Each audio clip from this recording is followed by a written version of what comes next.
അതിനുശേഷം RNA primer synthesise ചെയ്യുന്നു. അടുത്തതായി വരുന്ന എൻസൈമാണ് പ്രൈമേസ് എന്ന് പറഞ്ഞ എൻസൈം. സോ പ്രൈമേസ് എന്ന് പറഞ്ഞ എൻസൈമിൻ്റെ ഡ്യൂട്ടി ഒരു ഷോർട്ട് സ്ട്രെച്ച് ഓഫ് RNA ഫ്രാഗ്മെൻറ്റിനെ പ്രൊഡ്യൂസ് ചെയ്യുന്നതാണ്. ആ ഷോർട്ട് സ്ട്രെച്ച് ഓഫ് RNA ഫ്രാഗ്മെൻറ്റിനെ വിളിക്കുന്ന പേരാണ് RNA പ്രൈമർ.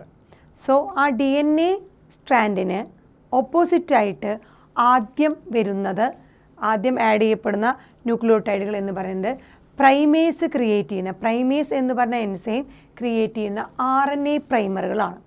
RNA പ്രൈമർ ഇപ്പോൾ നമ്മൾ പറഞ്ഞു ചെറിയ ചെറിയ സ്ട്രെച്ചുകളുള്ള ചെറിയ സ്ട്രെച്ചസ് ഓഫ് എന്താണ് RNA സ്ട്രാൻഡിനാണ്. ഷോർട്ട് സ്ട്രെച്ചസ് ഓഫ് RNAയുടെ ചെറിയ ചെറിയ സ്ട്രെച്ചുകളെയാണ് നമ്മൾ RNA പ്രൈമർ എന്ന് പറയുന്നത്. RNA പ്രൈമറിനെ ക്രിയേറ്റ് ചെയ്യുന്നത് ഏത് എൻസൈമാണ്? പ്രൈമേസ് എന്ന് പറഞ്ഞ എൻസൈമാണ്. സോ ഈ RNA പ്രൈമറിൻ്റെ ഡ്യൂട്ടി എന്താണെന്ന് വെച്ചാൽ ഈ DNA റെപ്ലിക്കേഷൻ എന്ന് പറഞ്ഞ പ്രോസസ്സിനെ സ്റ്റാർട്ട് ചെയ്യുക അല്ലെങ്കിൽ ഇനീഷ്യേറ്റ് ചെയ്യുക എന്നുള്ളതാണ് അതിൻ്റെ ഡ്യൂട്ടി. ബിക്കോസ് DNA പോളിമറേസ് എന്ന് പറഞ്ഞ എൻസൈമിനാണ് ഈ ന്യൂക്ലിയോടൈഡുകൾ ആഡ് ചെയ്ത് പോളിമറൈസേഷൻ റിയാക്ഷൻ നടത്തുന്നത് DNA റെപ്ലിക്കേഷനിൽ. എന്നാൽ DNA പോളിമറേസ് എന്ന് പറഞ്ഞ എൻസൈമിന് ഒരു പ്രോസസ്സ് ഇനീഷ്യേറ്റ് ചെയ്യാനുള്ള, സ്റ്റാർട്ട് ചെയ്യാനുള്ള എബിലിറ്റി ഇല്ല. അതിന് പകരം അതുകൊണ്ട് എന്തെങ്കിലും ആഡ് ചെയ്തിട്ടുണ്ടെങ്കിൽ അതിൻ്റെ വരെ ഒരു 3' ഹൈഡ്രോക്സിൽ ഗ്രൂപ്പ് ഫ്രീ ആയിട്ടുണ്ടെങ്കിൽ ആ ടെംപ്ലേറ്റിൻ്റെ മേലെ മാത്രമേ ന്യൂക്ലിയോടൈഡുകളെ ആഡ് ചെയ്യാനായിട്ട് പോളിമറൈസ് എൻസൈമിന് പറ്റുള്ളൂ. സോ അതിനുവേണ്ടി ഈ പ്രൈമേസ് എന്ന് പറഞ്ഞ എൻസൈം എന്ത് ചെയ്യുന്നു? ഒരു RNA പ്രൈമറിനെ, short stretch of RNA segment create ചെയ്യുന്നു ടെംപ്ലേറ്റിൽ. ആ RNA പ്രൈമറിൻ്റെ പ്രത്യേകത അതിന് ഒരു ഫ്രീ ഹൈഡ്രോക്സിൽ ഗ്രൂപ്പ്, അതിൻ്റെ 3' പൊസിഷനിൽ എന്തുണ്ടാവും? ഒരു ഫ്രീ ആയിട്ടുള്ള ഹൈഡ്രോക്സിൽ ഗ്രൂപ്പ് ഉണ്ടായിരിക്കും. അതാണ് RNA പ്രൈമറിൻ്റെ പ്രത്യേകത. സോ റെപ്ലിക്കേഷൻ ഫോർക്ക് ഫോം ചെയ്തതിന് ശേഷം എന്ത് സംഭവിക്കുന്നു? പ്രൈമേസ് എന്ന് പറഞ്ഞ എൻസൈം RNA പ്രൈമർ പ്രൊഡ്യൂസ് ചെയ്യുന്നു. RNA പ്രൈമറിന് ഒരു ഫ്രീ 3' ഹൈഡ്രോക്സിൽ ഗ്രൂപ്പ് ഉണ്ടായിരിക്കുന്നതായിരിക്കും. ഇനി ഈ പ്രൈമേസ് ആണ് നമ്മൾ പറഞ്ഞത് initiate the process by creating RNA primer. So RNA പ്രൈമറിനെ സിന്തസൈസ് ചെയ്തുകൊണ്ട് DNA റെപ്ലിക്കേഷൻ എന്ന് പറഞ്ഞ പ്രോസസ്സ് സ്റ്റാർട്ട് ചെയ്യുന്നു. അടുത്തത് ഇപ്പോൾ നമ്മൾ പറഞ്ഞു RNA പ്രൈമറിൻ്റെ എന്തുണ്ട്? ഒരു ഫ്രീ ഹൈഡ്രോക്സിൽ ഗ്രൂപ്പ് അതിൻ്റെ 3' പൊസിഷനിലുണ്ട്. സോ DNA പോളിമറൈസിന് ഇനി എന്ത് ചെയ്യാം? ന്യൂക്ലിയോടൈഡുകളെ ആഡ് ചെയ്യാം. So DNA polymerase add nucleotide to 3' hydroxyl group of ഏത്? RNA primer. സോ RNA പ്രൈമറിൻ്റെ ആ 3' ഹൈഡ്രോക്സിൽ ഗ്രൂപ്പിലേക്ക് ഇപ്പോൾ DNA പോളിമറൈസ് എൻസൈമിന് എന്ത് ചെയ്യാം? ന്യൂക്ലിയോടൈഡുകളെ ആഡ് ചെയ്യാം. ബിക്കോസ് RNA പ്രൈമർ ആ റെപ്ലിക്കേഷൻ എന്ന് പറഞ്ഞ പ്രോസസ്സ് സ്റ്റാർട്ട് ചെയ്ത് വെച്ചു. എന്നാൽ DNA പോളിമറൈസ് എൻസൈമിന് സ്റ്റാർട്ട് ചെയ്യാൻ പറ്റാത്തത് കൊണ്ടാണ് RNA പ്രൈമർ ഈ പറഞ്ഞ ഒരു സ്ട്രെച്ച് ഉണ്ടാക്കി അതിൻ്റെ 3' ഹൈഡ്രോക്സിൽ ഗ്രൂപ്പ് ഫ്രീ ആക്കി വെച്ചിട്ടുണ്ട്. ആ ഫ്രീ ഹൈഡ്രോക്സിൽ ഗ്രൂപ്പിലേക്ക് DNAയുടെ ന്യൂക്ലിയോടൈഡുകളെ ആഡ് ചെയ്യാനായിട്ട് നമ്മുടെ DNA പോളിമറൈസ് എൻസൈമിന് സാധിക്കുന്നത്. ഇനി ഇതിന് ശേഷം DNA പോളിമറൈസ് എൻസൈം വന്നതിന് ശേഷം എന്തുണ്ടാവുന്നു? ഒരുപാട് number of nucleotides join one another. വീണ്ടും ന്യൂക്ലിയോടൈഡുകൾ ആ ടെംപ്ലേറ്റ് സ്ട്രാൻഡിൻ്റെ ബേസ് പെയർ അനുസരിച്ച് കോംപ്ലിമെൻറ്റാരിറ്റി ഓഫ് ബേസ് പെയർ റൂൾ അനുസരിച്ച് ആ ടെംപ്ലേറ്റിൻ്റെ അനുസരിച്ച് എന്ത് ചെയ്യുന്നു? ഈ ഒരുപാട് ന്യൂക്ലിയോടൈഡുകളെ 1 by 1 ജോയിൻ ചെയ്തുകൊണ്ടിരിക്കുന്നു. ഏത്? ഇപ്പോൾ ഓൾറെഡി ക്രിയേറ്റ് ചെയ്ത ആ പ്രൈമർ സ്ട്രാൻഡിൽ 3' ഹൈഡ്രോക്സിൽ ഗ്രൂപ്പ് ഉണ്ടായിരുന്നു. അതിൻ്റെ അടുത്തടുത്തായിട്ട് വീണ്ടും ന്യൂക്ലിയോടൈഡുകളെ 1 by 1 ആയിട്ട് ആഡ് ചെയ്യുന്നു. ആ ആഡ് ചെയ്യുന്നത് ടെംപ്ലേറ്റ് സ്ട്രാൻഡിൻ്റെ ബേസ് പെയറിനനുസരിച്ചിരിക്കും, കോംപ്ലിമെൻറ്റാരിറ്റി അനുസരിച്ചിരിക്കും. സോ അങ്ങനെ ജോയിൻ ചെയ്ത് ഒരുപാട് ന്യൂക്ലിയോടൈഡുകളെ നമ്മുടെ DNA പോളിമറൈസ് എൻസൈം ആഡ് ചെയ്തതിന് ശേഷം എന്ത് സംഭവിക്കുന്നു? പോളി ന്യൂക്ലിയോടൈഡ് ചെയിൻ ഉണ്ടാകുന്നു. ടെംപ്ലേറ്റിന് കോംപ്ലിമെൻ്ററി ആയിട്ട് ഡോട്ടർ സ്ട്രാൻഡ് എന്ന് പറയുന്നത് പോളി ന്യൂക്ലിയോടൈഡ് സ്ട്രാൻഡ് അല്ലെങ്കിൽ ഒരു ചെയിൻ അല്ലെങ്കിൽ ഒരു പുതിയ സ്ട്രാൻഡ് പ്രൊഡ്യൂസ് ചെയ്യുന്നു. അതാണ് നമ്മൾ പറയുന്ന DNA റെപ്ലിക്കേഷൻ. സോ ഇവിടെ റെപ്ലിക്കേഷൻ യൂസ് ചെയ്യുന്ന enzyme DNA dependent DNA polymerase എൻസൈമാണ്. DNA എന്ന് പറഞ്ഞ ആ ടെംപ്ലേറ്റിനെ ഡിപ്പെൻഡ് ചെയ്തുകൊണ്ട് തന്നെയാണ് DNA ന്യൂക്ലിയോടൈഡുകൾ ആഡ് ചെയ്യുന്നത്. അതുകൊണ്ട് DNA ടെംപ്ലേറ്റ് സ്ട്രാൻഡ് ആക്കിയതുകൊണ്ട് DNA ന്യൂക്ലിയോടൈഡുകൾ ആഡ് ചെയ്യുന്നതുകൊണ്ട് DNA പോളിമറൈസ്. സോ ഇവിടുത്തെ പോളിമറൈസ് എൻസൈം എന്താണ്? DNA dependent DNA polymerase enzyme. അതിൻ്റെ duty add nucleotide to the primer strand. Primer strand ആരാ ക്രിയേറ്റ് ചെയ്തത്? നമ്മുടെ പ്രൈമേസ് എൻസൈമാണ് ക്രിയേറ്റ് ചെയ്തത്. സോ പ്രൈമർ സ്ട്രാൻഡിൽ ആ പ്രൈമർ ക്രിയേറ്റ് ചെയ്ത് അവിടേക്ക് ന്യൂക്ലിയോടൈഡുകൾ ആഡ് ചെയ്യുന്നതാണ് DNA ഡിപ്പെൻഡൻ്റ് ആയിട്ടുള്ള DNA പോളിമറൈസ് എൻസൈമിൻ്റെ ഡ്യൂട്ടി. ഇനി അത് ഏത് ഡയറക്ഷനിലാണ് പോളിമറൈസ് എൻസൈം ന്യൂക്ലിയോടൈഡുകൾ ആഡ് ചെയ്യണേ? 5' to 3' ഡയറക്ഷനിൽ. 5' to 3' ഡയറക്ഷനിൽ മാത്രമേ DNA പോളിമറൈസ് എൻസൈമിന് എന്ത് ചെയ്യാൻ പറ്റുള്ളൂ? ന്യൂക്ലിയോടൈഡുകളെ ആഡ് ചെയ്യാൻ പറ്റുള്ളൂ. സോ അതിൻ്റെ വലിയൊരു പ്രത്യേകതയാണ് DNA polymerase enzyme catalyse only in one direction. DNA polymerase എൻസൈമിന് ഒരു പെർട്ടിക്കുലർ ഡയറക്ഷനിൽ മാത്രമേ ഈ ന്യൂക്ലിയോടൈഡുകളെ ആഡ് ചെയ്യാൻ അഥവാ പോളിമറൈസേഷൻ റിയാക്ഷൻ നടത്താൻ പറ്റുള്ളൂ. ആ ഡയറക്ഷനാണ് 5' to 3'. സോ 5' to 3' ഡയറക്ഷനിൽ മാത്രമേ DNA പോളിമറൈസ് എൻസൈം ന്യൂക്ലിയോടൈഡുകളെ ആഡ് ചെയ്യുകയോ അല്ലെങ്കിൽ പോളിമറൈസേഷൻ റിയാക്ഷൻ നടത്തുകയോ ചെയ്യുള്ളൂ.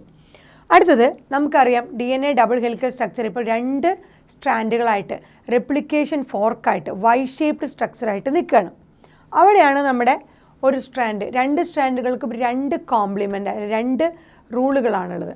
എങ്ങനെയാണ്? രണ്ടും ആൻറ്റി പാരലലായിട്ടാണ്. ഒരു സ്ട്രാൻഡ് 5' to 3' ആണ് DNA എന്നുണ്ടെങ്കിൽ അതിൻ്റെ ഓപ്പോസിറ്റ് സ്ട്രാൻഡ് എന്തായിരിക്കും? ആൻറ്റി പാരലലായിരിക്കും. 3' to 5' ആയിരിക്കും. സോ ഓപ്പോസിറ്റ് ആൻറ്റി പാരലലായിട്ടാണ് നമ്മുടെ DNA ഡബിൾ ഹെലിക്കൽ സ്ട്രക്ചർ നിൽക്കുന്നത്. അത് ഈവൻ റെപ്ലിക്കേഷൻ ഫോർക്ക് വഴി സെപ്പറേറ്റഡ് ആയിട്ട് ഇപ്പോൾ സിംഗിൾ സ്റ്റാൻഡേർഡ് ആയിട്ട് നിൽക്കുകയാണെങ്കിലും അതിനൊരു ഡയറക്ഷൻ ഉണ്ട്.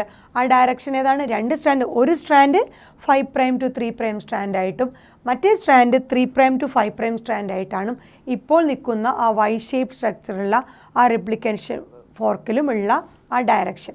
അപ്പോൾ ഇവിടുത്തെ പ്രത്യേകത എന്താണെന്ന് വെച്ചാൽ നമ്മൾ പറഞ്ഞു DNA പോളിമറൈസ് എൻസൈമിന് എന്ത് മാത്രമേ പറ്റുള്ളൂ? 5' to 3' മാത്രമേ പോളിമറൈസേഷൻ റിയാക്ഷൻ നടത്താൻ പറ്റുള്ളൂ. അപ്പോൾ ഇവിടെ ഒരു കോംപ്ലിക്കേഷൻ ഉണ്ട്. ഒരു സ്ട്രാൻഡിൽ വലിയ പ്രശ്നമൊന്നുമില്ല. നമ്മുടെ 1 strand of the DNA replication ഫോർക്കിൽ ഒരു സ്ട്രാൻഡ് കണ്ടിന്യൂസ് സ്ട്രെച്ച് ആയിട്ട് തന്നെ വർക്ക് ചെയ്യും. ആ കണ്ടിന്യൂസ് സ്ട്രെച്ച് ആയിട്ട് വർക്ക് ചെയ്യണത് എന്ന് പറയുന്നത് എന്തായിരിക്കും? 3' to 5' ഉള്ള ആ ടെംപ്ലേറ്റ് സ്ട്രാൻഡ്. അപ്പോൾ ടെംപ്ലേറ്റ് സ്ട്രാൻഡ് ഒന്ന് 5' to 3' ഡയറക്ഷനിലും 2 3' to 5' ഡയറക്ഷനിലായിരിക്കും. അതിൽ 3' to 5' ഡയറക്ഷനിലുള്ള ആ ടെംപ്ലേറ്റ് സ്ട്രാൻഡിൽ പ്രശ്നമൊന്നുമില്ല. കാരണം പോളിമറൈസേഷൻ റിയാക്ഷൻ എങ്ങനെയാണ്? 5' to 3' ആണ്. സോ ഈ ഡയറക്ഷനിലുള്ള ടെംപ്ലേറ്റ് സ്ട്രാൻഡ് ഏത് ഡയറക്ഷൻ? 3' to 5'ലുള്ള ആ ടെംപ്ലേറ്റ് സ്ട്രാൻഡിൽ ഓപ്പോസിറ്റായിട്ട് 5' to 3' ന്യൂക്ലിയോടൈഡുകളെ ആഡ് ചെയ്യാനായിട്ട് DNA പോളിമറൈസ് എൻസൈമിന് യാതൊരുവിധ പ്രോബ്ലവുമില്ല. സോ ഒരു സ്ട്രാൻഡിലുള്ള ആ DNA സിന്തസിസ് എന്ന് പറയുന്നത് കണ്ടിന്യൂസ് സ്ട്രെച്ച് ആയിരിക്കും.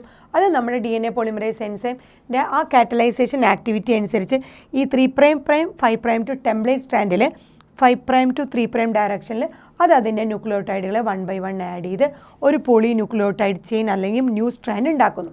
അങ്ങനെ കണ്ടിന്യൂസ് ആയിട്ട് ഒരു പ്രോബ്ലമില്ല, ഒരു തടസ്സവുമില്ലാണ്ട് ഈ ടെംപ്ലേറ്റ് സ്ട്രാൻഡിൽ കാറ്റലൈസേഷൻ DNA പോളിമറൈസേഷൻ നടത്താൻ പറ്റും. ആ സ്ട്രാൻഡിനെ നമ്മൾ ലീഡിങ് സ്ട്രാൻഡ് എന്ന് പറയും. ആ സ്ട്രാൻഡിൽ ഒരു പ്രോബ്ലമില്ല. ബിക്കോസ് ടെംപ്ലേറ്റ് സ്ട്രാൻഡിന് ആൻറ്റി പാരലലായിട്ട് കറക്റ്റായിട്ട് DNA പോളിമറൈസ് എൻസൈമിന് വർക്ക് ചെയ്യാൻ പറ്റും. ആ സ്ട്രാൻഡിനെയാണ് നമ്മൾ ലീഡിങ് സ്ട്രാൻഡ് എന്ന് പറയുക. അടുത്ത സ്ട്രാൻഡിന് ഒരു പ്രോബ്ലം ഉണ്ട്. അടുത്ത സ്ട്രാൻഡിൻ്റെ ടെംപ്ലേറ്റ് എങ്ങനെയാണ് ഇരിക്കേണ്ടത്? 5' to 3' ആണ്. ഈ 5' to 3' ഡയറക്ഷൻ റെപ്ലിക്കേഷൻ ഫോർക്കിലിരിക്കുമ്പോൾ അവിടെ ഒരുപാട് കോംപ്ലക്സിറ്റി ഉണ്ട്. അവിടെ എന്താ? അവിടെ ഇതുപോലെ കണ്ടിന്യൂസ് ആയിട്ട് ന്യൂക്ലിയോടൈഡുകളെ ആഡ് ചെയ്യാൻ പറ്റില്ല. അവിടെ ഡിസ്കണ്ടിന്യൂസ് ആയിരിക്കും. ആ ടെംപ്ലേറ്റ് 5' to 3' ടെംപ്ലേറ്റിന് ഓപ്പോസിറ്റ് ആയിട്ടുള്ള സ്ട്രാൻഡിന് ന്യൂക്ലിയോടൈഡുകൾ ആഡ് ചെയ്യുമ്പോൾ അവിടെ ഡിസ്കണ്ടിന്യൂസ് ആയിരിക്കും. ബിക്കോസ് ആ സ്ട്രാൻഡിൽ 3' to 5' ആയിട്ട് പ്രൊഡ്യൂസ് ചെയ്യാനായിട്ട് ഷോർട്ട് സ്ട്രെച്ചസ് ഓഫ് RNA പ്രൈമറുകളുടെ ആവശ്യമുണ്ട്. മറ്റേത് ഒരു RNA പ്രൈമർ മതി. ആ RNA പ്രൈമറിൻ്റെ മേലെ ചുറ്റും അപ്പുറത്തപ്പുറത്ത് എന്ത് ആഡ് ചെയ്യാം? ന്യൂക്ലിയോടൈഡുകൾ ആഡ് ചെയ്യാം. RNA പ്രൈമറിൻ്റെ പ്രത്യേകത നമ്മൾ പറഞ്ഞിട്ടുണ്ടായിരുന്നു. അതിനെന്താണ്? ഒരു ഫ്രീ 3' ഹൈഡ്രോക്സിൽ ഗ്രൂപ്പ് ഉണ്ട്. ആ ഫ്രീ 3' ഹൈഡ്രോക്സിൽ ഗ്രൂപ്പ് ഉള്ളിടത്ത് മാത്രമേ ന്യൂക്ലിയോടൈഡുകൾ ആഡ് ചെയ്യാനായിട്ട് പറ്റുള്ളൂ, DNA പോളിമറൈസ് എൻസൈമിന് പറ്റുള്ളൂ. പക്ഷേ ഈ രണ്ടാമത്തെ സ്ട്രാൻഡിന് അത് പറ്റില്ല. രണ്ടാമത്തെ സ്ട്രാൻഡിൽ 3' to 5' ഒരു ലാഗിങ് സ്ട്രാൻഡായിട്ട് ആക്ട് ചെയ്യണം. കാരണം അവിടെ സ്മോൾ സ്ട്രെച്ചസ് ഓഫ് RNA ഫ്രാഗ്മെൻറ്റുകൾ വന്ന് ആഡ് ചെയ്തുകൊണ്ടിരിക്കും. ഓരോ RNA ഫ്രാഗ്മെൻറ്റിനും 3' ഹൈഡ്രോക്സിൽ ഗ്രൂപ്പ് ഉണ്ടാവും. അവിടെ മാത്രം വന്ന് ന്യൂക്ലിയോടൈഡുകളെ ആഡ് ചെയ്യുന്നു. അങ്ങനെ ചെറിയ ചെറിയ സ്ട്രെച്ചസ് ഓഫ് DNA സ്ട്രാൻഡുകൾ RNA പ്രൈമറിൻ്റെ മേലെ ഉണ്ടാവുന്നു. ആ ഷോർട്ട് സ്ട്രെച്ചസ് ഓഫ് RNA ഫ്രാഗ്മെൻറ്റുകളെ വിളിക്കുന്ന പേരാണ് ഒക്കാസാക്കി ഫ്രാഗ്മെൻറ്റ്. ഒക്കാസാക്കി എന്ന് പറഞ്ഞ സയൻറ്റിസ്റ്റാണ് ഇങ്ങനെയാണ് ഒരു സ്ട്രാൻഡിൽ റെപ്ലിക്കേഷൻ നടക്കുന്നത് എന്ന് കണ്ടുപിടിച്ചത്. അതുകൊണ്ട് ആ സ്മോൾ സ്ട്രെച്ചസ് ഓഫ് RNA ഫ്രാഗ്മെൻറ്റിനെ വിളിക്കുന്ന പേരാണ് ഒക്കാസാക്കി ഫ്രാഗ്മെൻറ്റ്. സോ ഒക്കാസാക്കി ഫ്രാഗ്മെൻറ്റ് വഴി ആ DNA സിന്തസൈസ് നടത്തി ആ സ്ട്രാൻഡിനെ ലാഗിങ് സ്ട്രാൻഡ് എന്ന് പറയുന്നു. സോ ഇവിടെ ഒരുപാട് RNA പ്രൈമറുകൾ ഉണ്ടായിട്ടുണ്ട്. ആ RNA പ്രൈമറുകളൊക്കെ അതിന് ശേഷം റിമൂവ് ആവുകയും റിമൈനിങ് ആയിട്ടുള്ള ആ ഉണ്ടായ ഓരോ ന്യൂക്ലിയോടൈഡ് ചെയിനുകളെ ജോയിൻ ചെയ്യിക്കുന്നത് നമ്മുടെ DNA ലൈഗേസ് ആയിരിക്കും. അതിനുശേഷം അത് കംപ്ലീറ്റ് ഒരു നോർമൽ പോളിന്യൂക്ലിയോടൈഡ് ചെയിൻ അല്ലെങ്കിൽ ഒരു പുതിയ സ്ട്രാൻഡായിട്ട് മാറുന്നു. ബട്ട് ഇവിടെ സ്റ്റാർട്ട് ചെയ്തത് ലാഗ് ചെയ്ത് ചെറിയ ചെറിയ സ്ട്രെച്ചസ് ആയതുകൊണ്ടാണ് ആ സിന്തസിസിനെ ലാഗിങ് സ്ട്രാൻഡ് അല്ലെങ്കിൽ അതിനെ ഡിസ്കണ്ടിന്യൂസ് ആയിട്ടുള്ള ഒരു സ്ട്രാൻഡ് എന്ന് പറയുന്നത്.